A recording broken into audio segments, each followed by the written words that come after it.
Yeah, family business.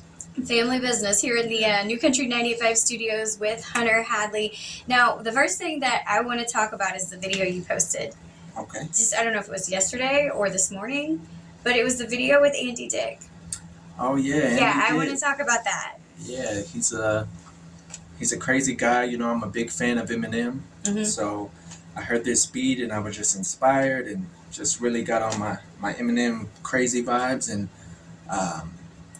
I thought Andy would be a good fit. Mm-hmm. And being in LA, it's easier to kind of network and things, and Mm-hmm. he made it happen. His assistant is like super out there, has Kurt Cobain's door. He like took Kurt Cobain's door and lyrics are written on it, and oh, that's it's cool. a crazy thing.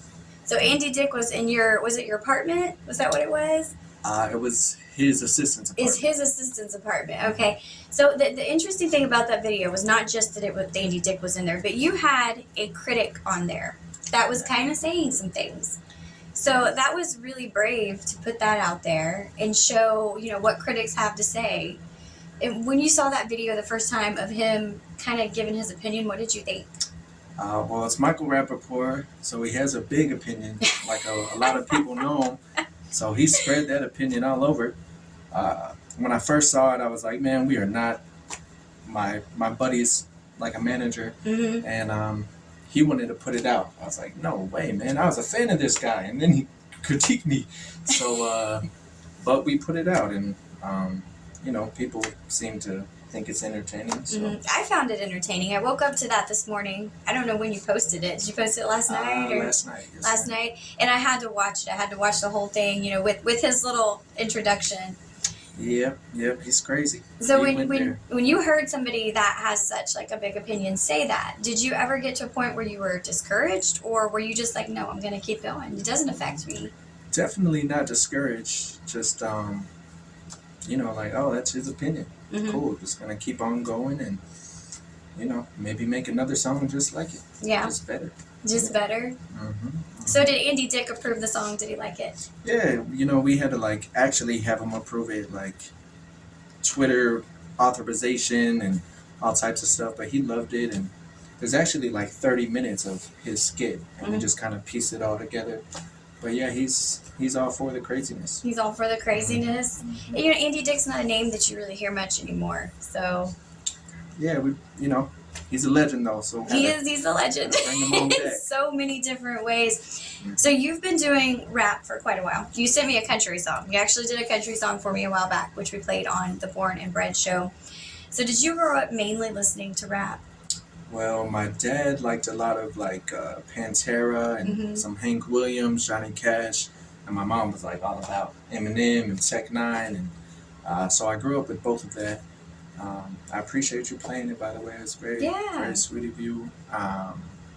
And yeah, I just try to do whatever the music says. So, no genre in particular that I won't do, Yeah, well, you're a very good writer, People listen to rap lyrics, and sometimes they don't actually get in the lyrics and read them. They listen to them, but they don't hear them, Mm-hmm. And I've sat and I've listened and I've heard all your stuff, and I love it. You're from Lawton, and you're a really, really good writer. So what is it about Lawton that kind of inspired you?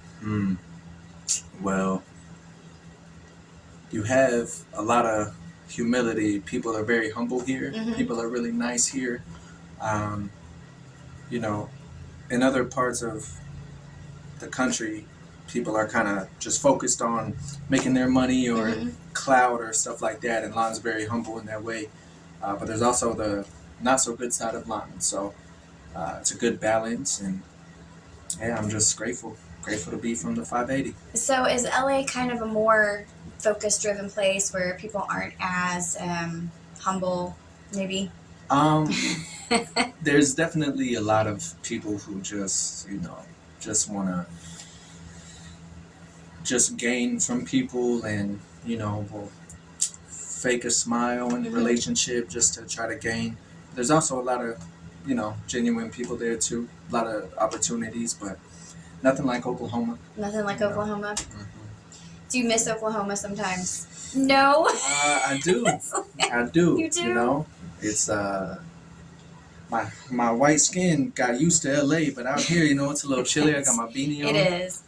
But no, it's been good with family, meeting nice people like you, and it's been cool. So when you left LA, what was the weather? Like 75. Oh 70. my God, 75. It's like 44 here today or something like that. Something like Yesterday it was like 70 or 65, but it felt like it's 50. So yeah. We were lucky. Yeah, we were for that lucky. day. We've got like all the seasons this past week in like, you know, the last 4 days. So you don't get that in California. No, No, you don't. just get nice No. weather. No, for sure. So when are you heading back? Probably a week from now, like October 6th, 7th, something like that, you know. And it'll be good. I feel recharged, Mm-hmm. you know. Did you say October? Did I hear you wrong? October. You're heading back in October? Yeah. Okay. What month is it? Are you staying here for like a year? No, I'm tripping. It's October now. Right? It's November. Almost October. So yeah, the 6th. At the 6th of December then, right? No, October. October? Oh no, Jesus. You've confused me. Just see the radio. I'm on. Yes, December 6th. December 6th. All right. So you're going to get a lot of the Oklahoma weather while you're here. Now, since you're here, are you going to be doing any kind of local performances, or do you just really save a lot of those performances for California?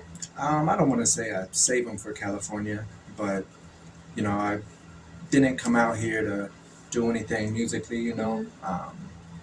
But I think my Grammy would be proud to, you know, say at least did this. I might go to a studio who I started with, a guy named Future, and you know, cook up something, but nothing performance wise.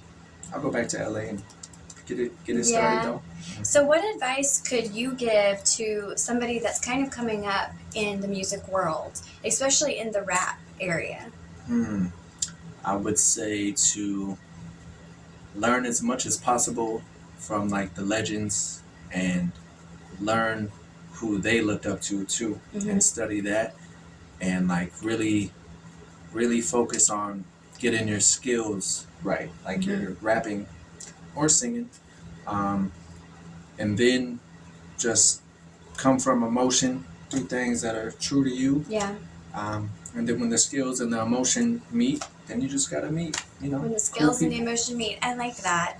But what was really impressive to me was you, like I said earlier, you posting what the critic, Michael Rappaport, said about you, posting it kind of just fearlessly and not really caring what people have to say. And you're you, and you're going to be you, and you're going to do what you do. And that's a great thing. And I think that's like a perfect example. I'd like to try to find a way to link, you know, the video to the interview if I could. Sure, Can I do that? Yeah.